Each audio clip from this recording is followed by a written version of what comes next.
How you doing? Come on in. My name's Adam Keelis. What's yours? Scott Green. How you doing? Would you like to have a seat? Yes, thank you.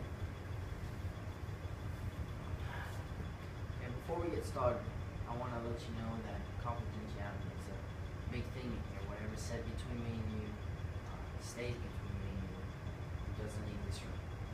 But if I hear that you're going to harm someone or yourself, I would have to report it to the proper authorities. Do you Okay. understand? Yeah. Okay. Well, let's get started. What brought you in today, sir? Well, I mean, I got no one to turn to. I need some help and some advice. I've really begun to struggle lately, I guess you could say. And I don't know, I just need some help with some stuff I'm doing. Tell me more about your problem. I mean, what are you struggling with? Well, here lately, I've been feeling like I'm depending on alcohol. I mean, I've drank my whole life, you know, not really heavily drank. I just drank at parties and drank with friends, you know, just Casual drinking. yeah. I mean, nothing big, but here lately, alcohol's become more. I've depended on it more, I guess you could say. It's really something I constantly need to get away. I mean, it helps me relax, I guess you could say, with all the stress and having to deal with some of the news I'm getting and just some stuff I've been thinking about lately. If you don't mind me asking, how many times do you drink? Like during the week? Oh man, it's basically whenever I get off work until either I decide I don't want to go to sleep or I just pass out wherever I'm at. I usually just drink in my house, and as soon as I get home, I mean, that's what I do. I mean, sometimes I'll slip a little of my orange juice before I go give it some alcohol. I mean, it's becoming something I just gotta have. And, When did this problem start? I mean, here lately, I feel like it's really begun heavily in probably the past about 3 or 4 weeks. I mean, I got some news about some stuff, and just some stuff happening. It's got me thinking about my life, you know, about how, what's happened was, I mean, I need it because I recently got an invitation to my high school reunion. You know, I'm 38 years old, you know, it's my 20th high school reunion. It's kind of a big deal for most people. But, I mean, I feel like I shouldn't go. I mean, I'm living a dead-end life, basically. I have a minimum wage job. I'm divorced. I mean, I have no family, nothing. I just live in a little apartment by myself, you know, doing nothing with my life, I feel like. Sorry. But tell me a little bit more. Where do you work at? Well, I'm a bagger at a grocery store, you know, just minimum wage job, just sweeping floors, bagging groceries, stocking shelves, you know, no big deal. Now, how are you doing with home living and stuff like that? Well, I mean, I used to be married, but then we got a divorce. I'm sorry to hear that. Do you want to tell me a little bit more about the divorce? Yeah, I guess we can. It started out, you know, I married my high school sweetheart. We dated all through high school. We got voted the perfect couple in our yearbook. You know, it was great. You know, everything was good. And then got married out of high school. We was married for quite a few years, and that's when things started getting a little rough. I mean, we got divorced. It wasn't a horrible divorce, but I mean, no divorce is a good thing. But she just kind of, she left for reasons, and there was nothing I can do to change that, and that's what's really bothered me through my life. It's got me thinking here lately. Now, do you feel like you could have done something for the relationship, or you could have done more? Well, there's definitely stuff I want to do more that I don't really how to say this. It's okay, take your time.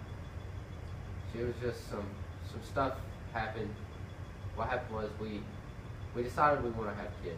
We've been married for a few years. We felt like we was financially stable. We was both working good jobs at the time, and we decided we was going to have some kids.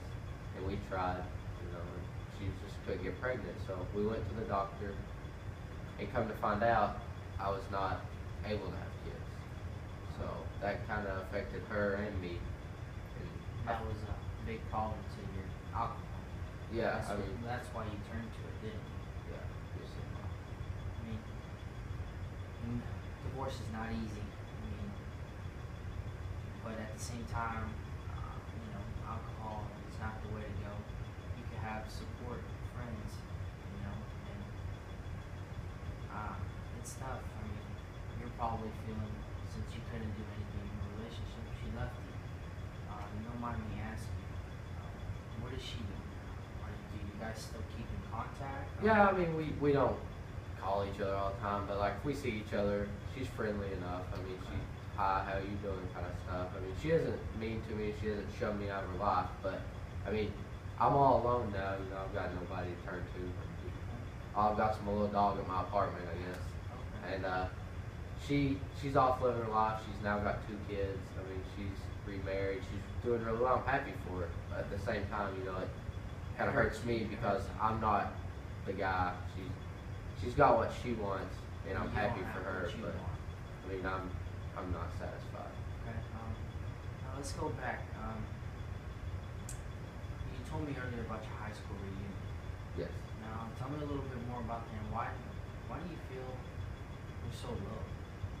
Well, I feel like, I mean, all my friends, I mean, they're doing really well. Some of my close friends they've owned their own businesses. I mean, they got some high-paying jobs. And I'm just a little bag boy doing nothing.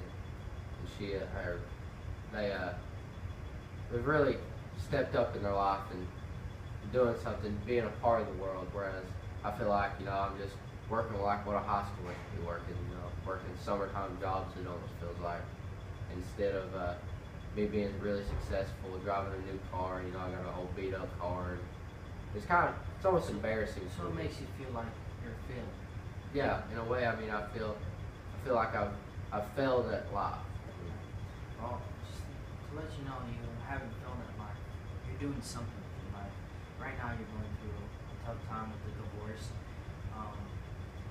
You can always come to people and talk, but the most thing, you shouldn't worry about what your friends think, because you're doing something with your life. You're not sitting home on the couch, not doing anything. You're working. You're trying to become a better person.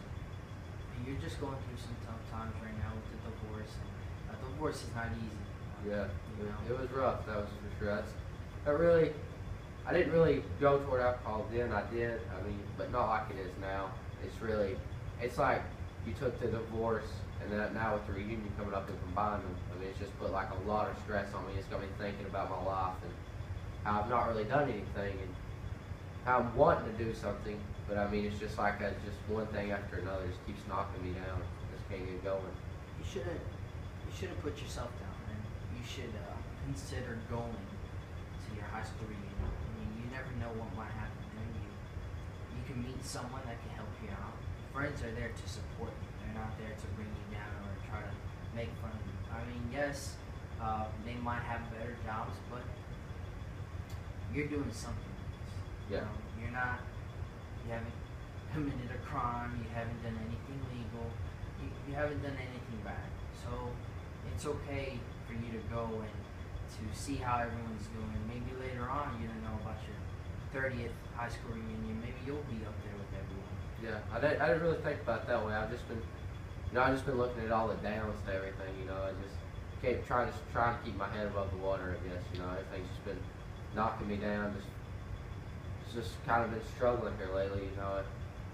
Just keep your head up. I mean, you're here with me now, and it takes a lot for you to just come in and start talking about your problems.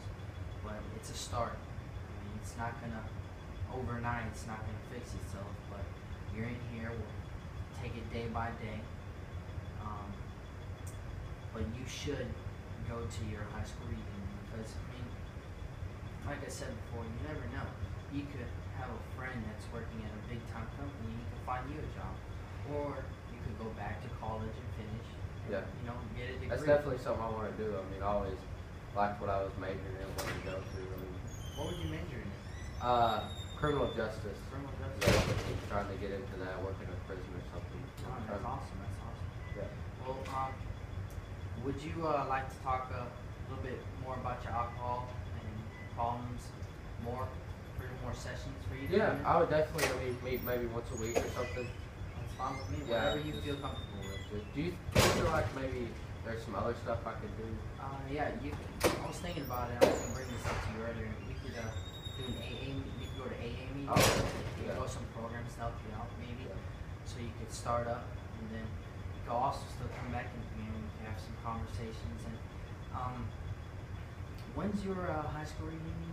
It's in about 2.5 weeks, I think, Okay. something like that. I'm not positive. Before that, I would like to see you at least 2 more times, so we can make you feel a bit more comfortable about you going to your high school reunion, and you not worrying about what people are going to think of you, because you shouldn't think about it. You should just do what you want to do, because you're doing something with your life. Yeah. You're not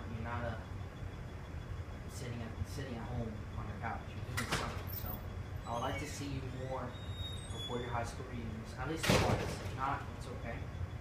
Or whatever makes you feel comfortable. Yeah, this definitely has helped me. I feel like. I mean, like you said, it's not something we can go overnight with, and it's something I'm gonna keep struggling with. But coming to meeting here, you've helped me realize, some of the positives I have left in my life, and some things that some things I hadn't thought about. I'd been looking at the downside of everything. And you gave me a lot at the end of the tunnel, I guess. I mean, before it was nothing but just darkness around me. You showed me some stuff that's, I feel like I can keep in mind and maybe help me with my alcohol. I'm really interested in going to AA meetings. Can you help me maybe show me where they're at? Yeah, I could probably bring in a list for you. Maybe you could choose one, the one that Okay. makes you feel more comfortable, or maybe it could be closer to you. Okay. But I'll bring that in our next session, and we'll talk a little bit more about it. I have a friend. He leads a program. Okay. And maybe Yeah. you would like to talk to him before you even join the program. And we can Yeah, get that'd you be started. great. That way I'm not going in there and not being all alone. I'd really appreciate that. Well, set an appointment, or you can just come on in whenever you want. I'm here during my office hours. Just let me know ahead of time so we can talk about this and I can clear a schedule up for you. Okay. But I appreciate your time and you opening up. Yeah. So I'd like to see you whenever you can. Okay. Thank you. I appreciate it. Nice to meet Thank you. you, Scott. That was good.